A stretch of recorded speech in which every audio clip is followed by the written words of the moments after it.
জয় যিশু। আজকে যে বিষয় আমি সকালে বলতে চাই, তাই আজকের বিষয় হচ্ছে অন্তঃকরণ। অন্তঃকরণকে আমাদের শুদ্ধ করা দরকার আছে, পবিত্র করা দরকার আছে। তাই প্রভু আমাদেরকে বলছে, মথি লিখিত সুসমাচার 22 অধ্যায় 37 পদ বলছে, সমস্ত অন্তঃকরণ দিয়ে সদা প্রভুকে প্রেম করো, সমস্ত অন্তঃকরণ দিয়ে প্রভুকে ডাকো।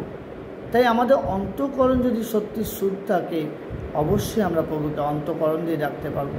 কিন্তু অন্তঃকরণ যদি আমাদের বিশুদ্ধ থাকে, শুদ্ধ থাকে, তাহলে আমরা প্রভুর রাজ্যে চলতে পারব।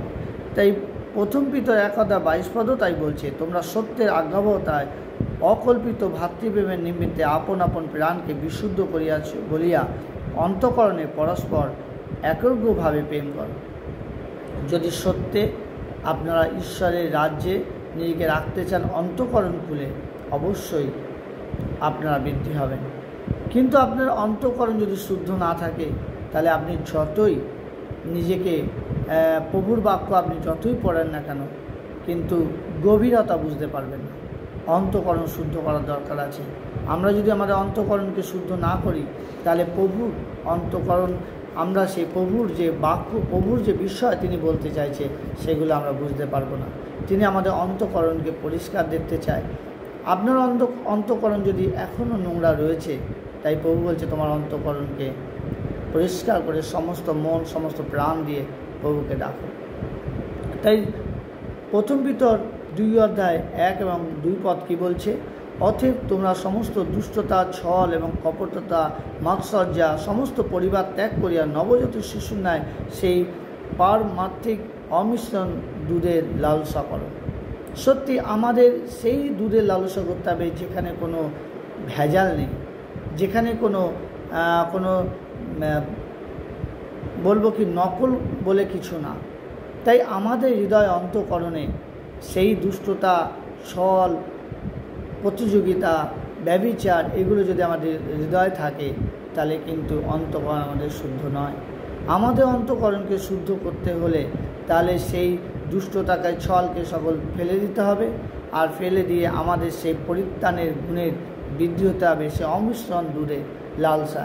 একটা শিশু যেরকম তার মায়ের দুধের জন্য লালসা করে, আপনার হৃদয়ে অন্তঃকরণে যেন সেই লালসা তৈরি হয় ঈশ্বরের জন্য, যে আমার এই বিশুদ্ধ হৃদয়ে একমাত্র প্রভু ছাড়া আমি কোনো কিছু রাখতে পারি না।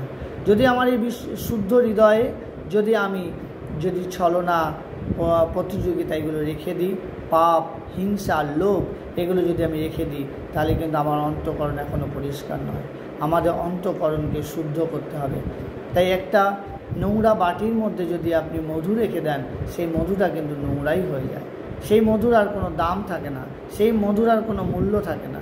তাই ঈশ্বরের বাক্যেও সেই রূপ। যদি আপনার অন্তঃকরণ শুদ্ধ থাকে, তাহলে ঈশ্বরের বাক্যের গভীরতা, নিগূঢ়তা আপনি বুঝতে পারবেন। যদি আপনার অন্তঃকরণ পরিষ্কার নয়, তাহলে আপনি যত ঈশ্বরের বাক্য পড়েন না কেন, আপনি কিছু বুঝতে পারবেন না। তাই প্রভুর বাক্যে বলছে সমস্ত অন্তঃকরণ দিয়ে ঈশ্বরকে প্রেম করো। তাই এখানেও প্রভুর বাক্যে বলছে যে সত্যের আজ্ঞাবহতায় আমাদের চলতে হবে, কারণ সত্য সেই প্রভু যিশু।